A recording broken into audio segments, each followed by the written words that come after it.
how much writing should you actually be doing on a day-to-day basis as a freelance writer?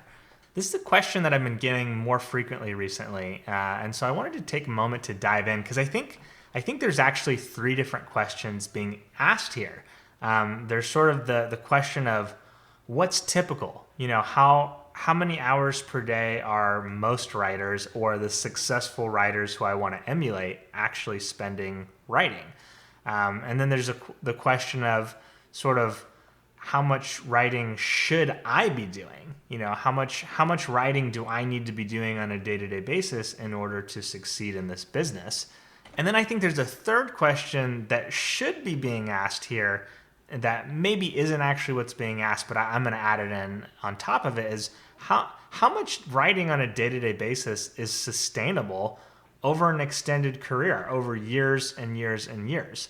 So in this episode, we're going to dive in. I'm going to touch on each of those questions because I think your expectations of what you're supposed to be doing will dictate your own feelings of success or failure within this business. This episode is sponsored by Copy AI, a toolkit that helps writers, marketers, and freelancers skip blank page syndrome and quickly create first draft copy for themselves and their clients. If you'd like to get a full 30-day free trial, head on over to copy.ai/Jacob and go ahead and sign up there. So let's dive straight into that first question.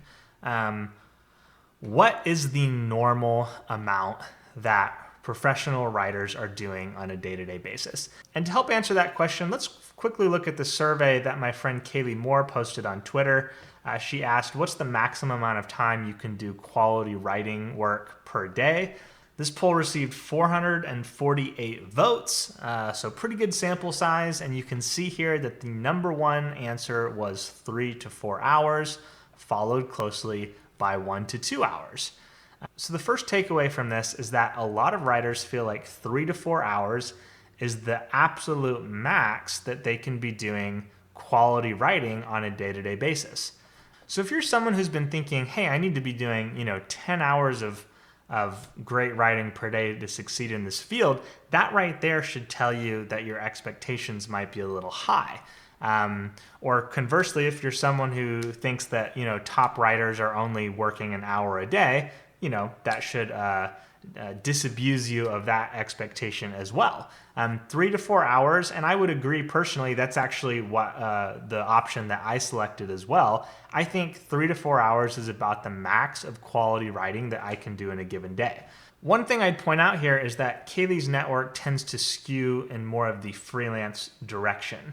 And as a freelancer, writing is really only half of your business. There's the lead generation that if you're running your freelance business well, should be taking up the other half of your time. So if we're thinking about a typical 8-hour workday, 4 hours going to writing, 4 hours going to lead generation and administrative tasks, that makes a lot of sense. Now, I want to note at the same time that there was a large portion of people who said, hey, I really only feel like I can do 1 to 2 hours in a given day.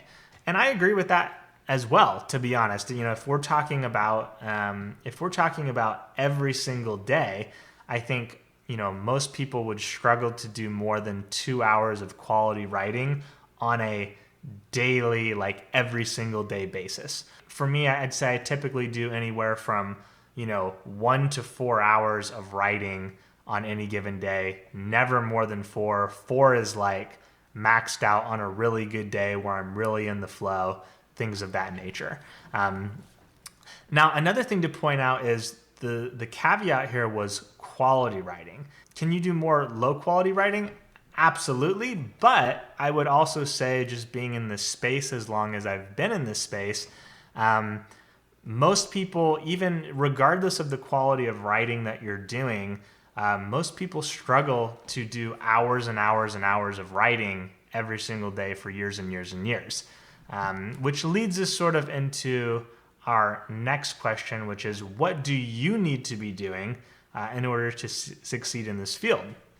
And the first thing I would say is it really depends on, one, where you're at in your career, and two, what your specific goals are. So, the earlier you are in your career, the higher volume of writing you will likely need to do to hit any specific income target. So for myself, for example, if I wanted to hit $1,000 worth of writing back in my early days, then that would usually mean I needed to pump out 4 to 5 articles in order to hit that number. So, if I want to make $5,000 in a month, that means I'm going to be needing to hit close to 25 articles in that month. Nowadays, I make more money per article. So if I wanted to make $5,000 in a month, I probably only need to do about 4 articles, maybe even as low as 3 for that month in order to hit that number. Now, that doesn't necessarily equate to time. The stuff I was doing earlier on tended to be much shorter, much quicker. Whereas the stuff now, even though I get paid more for it, it often is more time consuming. But even still, when you break things down to, a hindsight hourly rate, I'm making a lot more per hour now than I was earlier on in my career. So the earlier you are, the likely more volume you're going to need to hit, and likely the more hours you're going to need to put in if you have specific income goals that you're trying to hit. And that's the other factor too is, if you're not in a rush to hit certain income goals, then you might only need to do a few hours per week.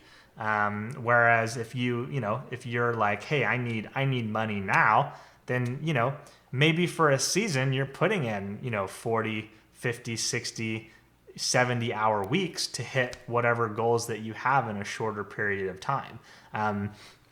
I think what people are capable of in the short term is a lot more than what is legitimately sustainable over years and years and years. When I was in college, I did a door-to-door sales job where I worked about 13 to 14 hours per day, 6 days a week for the entirety of the summer. Was absolutely miserable and never did it again, but I made a lot of money, and it kind of helped demonstrate to me that I was capable of a lot more over a short period of time than I had believed, previously. And I think having seasons like that can be good for anyone, where you really push yourself and get to see what you're capable of. But that said, ultimately we're wanting to get you to a point in your career where, you're not needing to spend more than, 3 to 4 hours a day writing over a normal 5-day work week. And with that in mind, let's touch on that third piece, the sustainability piece. One of the most common things that I see in this industry is that after someone hits, their initial freelancing goals, they pretty quickly get to the point where they start looking for alternative streams of income. They no longer, pretty consistently, no longer want to purely be doing, writing for pay full time forever. It's rare for me to meet someone who's been a full-time freelancer for more than 5 years who doesn't feel this way.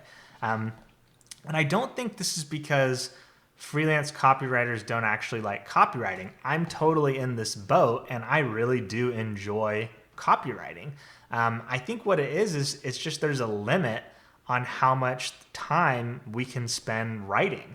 As a service provider, you're doing, especially once things pick up and you aren't having to spend as much time doing lead gen, you have leads coming to you, you can spend a lot of time writing, and it just wears you out pretty quick.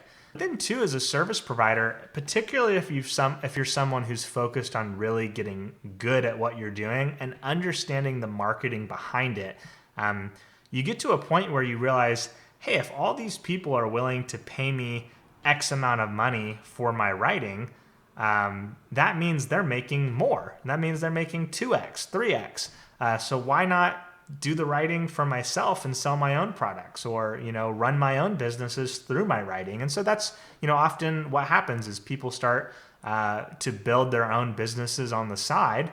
And then because they're good copywriters, those businesses do very well and quickly overtake the income they could make, selling their writing directly as a service.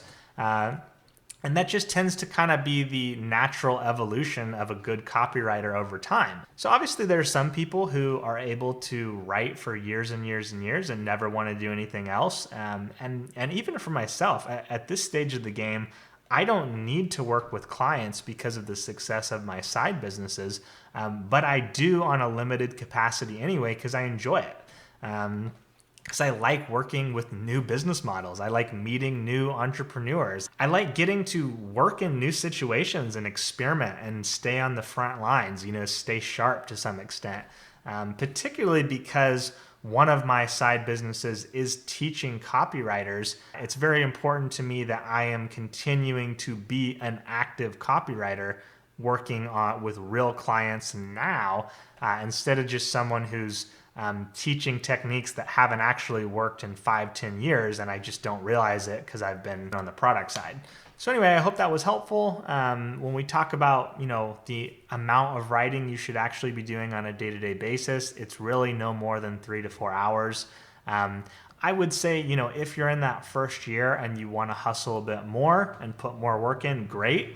One question you might have on that is, if I haven't secured gigs for more than 3-4 hours of writing, what should I be doing? And that's where I, like to talk about guest posting. If you aren't doing any writing on a day-to-day basis because you haven't been able to land the clients, that doesn't mean you shouldn't be writing. Do some writing for a personal blog. Submit posts to other blogs. Pre-create writing assets on different topics that you can then pitch as a completed piece of work. Again, it comes down to what your goals are and what you have the time for. But I definitely think even if sales and leads haven't been building up like you'd hoped yet, that doesn't mean you can't invest 1 to 2 hours a day in writing and creating writing assets for your business. So hope that was helpful, and I'll catch you guys in the next episode.